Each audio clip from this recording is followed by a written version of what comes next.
Bienvenue sur ma chaîne YouTube Céline Rouzeyrol pour vous servir, pour vous aider à réconcilier votre cheminement de développement personnel avec votre voie spirituelle. Si vous êtes chrétien comme moi, il y a été tout un temps où on voulait dissocier les deux.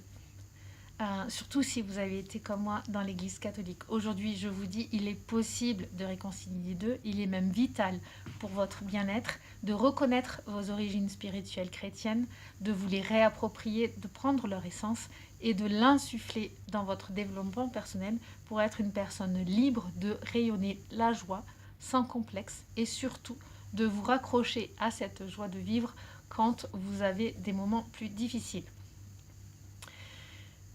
Je vous fais tout un chapitre sur le thème de l'incarnation, qu'est-ce que ça veut dire en vie spirituelle chrétienne, pour quelque part casser un petit peu les préjugés de ce qu'on nous a enseigné, en tout cas de ce qui se voit de prime abord dans les médias, dans les témoignages que l'on pourrait avoir de l'Église catholique à ce sujet, parce que nous considérons que les religieux sont coincés dans des rites et dans des dogmes, on les voit dans des habits, ils se disent sortis du monde, mais en fait non. En fait, non, et je vous laisse revenir sur mes capsules numéro 1, 2 et 3. Celle-ci, c'est la numéro 4. Je les édite tous les dimanches à 9h30. Donc, n'hésitez pas à aller voir ce que l'habit nous dit, ce que notre posture nous dit et ce que les émotions aussi nous disent de cette incarnation spirituelle. Aujourd'hui, j'avais envie d'aborder notre incarnation sur le mode de la présence. Pour les catholiques, quand vous rentrez dans une église, on parle souvent de la présence réelle, c'est-à-dire de ce corps du Christ qui est reconnu comme le Saint-Sacrement, la présence réelle de Dieu fait homme dans cette hostie. Alors je ne vous demande pas d'y croire, chacun a sa propre spiritualité, sa foi. Mon propos ici, c'est juste pour vous dire qu'en fait, je vais aller à l'essence même de cette incarnation reliée au divin. Je considère que l'être humain, qui est une créature voulue par Dieu, est une créature en soi divine. Dans son essence, elle est issue d'un don de la vie et pour moi la vie est divine. Et elle est au même titre que les autres êtres créés sur cette planète, les autres êtres vivants. L'être humain a cette communion de vie qui nous relie à toute la nature. À la différence près, c'est que nous sommes doués d'intelligence, de sens, d'humanitude et que nous avons une conscience de qui nous sommes. Le développement personnel, c'est pour travailler cette conscience. Eh bien, pourquoi je vous parle de la présence? Parce que bien souvent, malheureusement, dans le développement personnel, quand on veut aider les gens, quand on veut en vie spirituelle prier pour les autres, on est un peu trop cantonné dans le mental. Or, si on veut allier spiritualité et incarnation, il faut bien se rendre compte qu'on est de l'ordre de la connexion du cœur, la connexion du corps. Là, je rejoins les autres spiritualités, je suis très sensible à la science quantique, à tout ce qui est cette réalité que disait Einstein des énergies. Il me semble que tout être vivant émet une énergie et c'est cette énergie-là qui nous met en présence de notre environnement, qui nous met en présence les uns les autres. Donc nos émotions influent dans ce que nous donnons à l'extérieur, mais les émotions d'abord sont vécues par notre corps, par notre ressenti, par notre attitude, par notre sensibilité. Donc prenez acte en fait qu'un être spirituel tel que l'être humain est appelé à rayonner aussi par sa présence. Une présence qui va bien au-delà du faire, une présence qui va bien au-delà des mots, une présence qui est dans l'être, être humain et non pas faire humain et non pas avoir humain. Donc je vous alerte sur cela.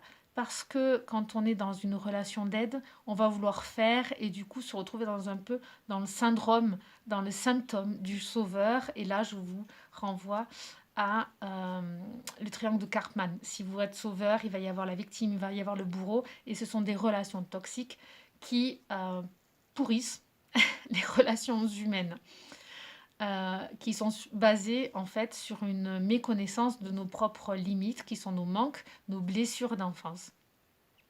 La présence, j'aime faire un lien entre la présence du vivant autour de nous, quand nous-mêmes nous sommes immergés dans la nature, il y a comme un accueil de ce que l'on vit avec cette nature, de ce qu'elle nous renvoie. Eh bien, l'être humain est pareil. Il est un être qui dégage quelque chose.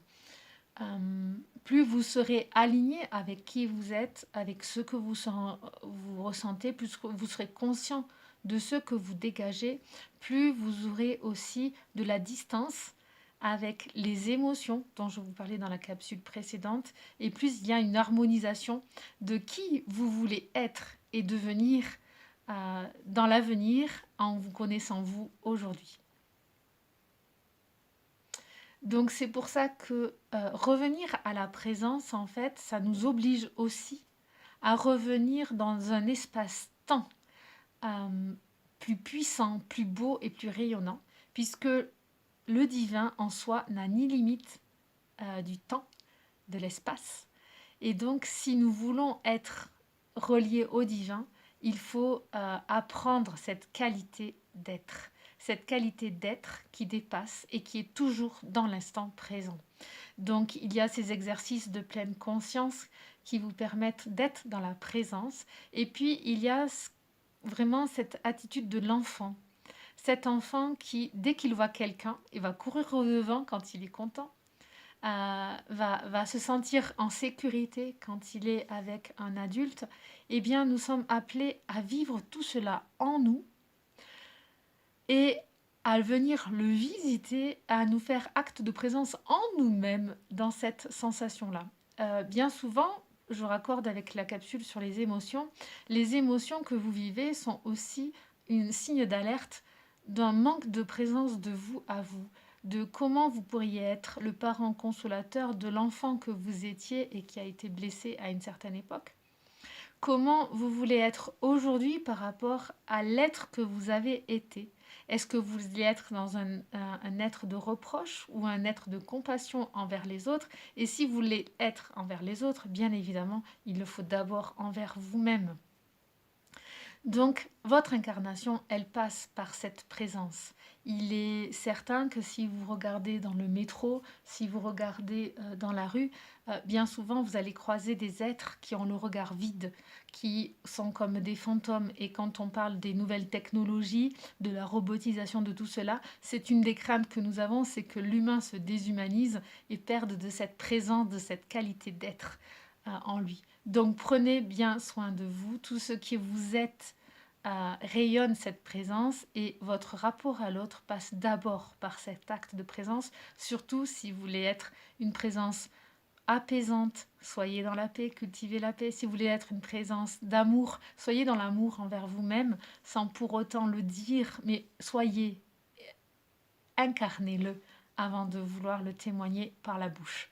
Je vous retrouve du coup sur ma dernière capsule sur le sujet de l'incarnation en spiritualité chrétienne. On se dit à très vite, en tout cas tous les dimanches 9h30 vous retrouvez une vidéo. N'hésitez pas à vous abonner pour ne rien manquer. À bientôt.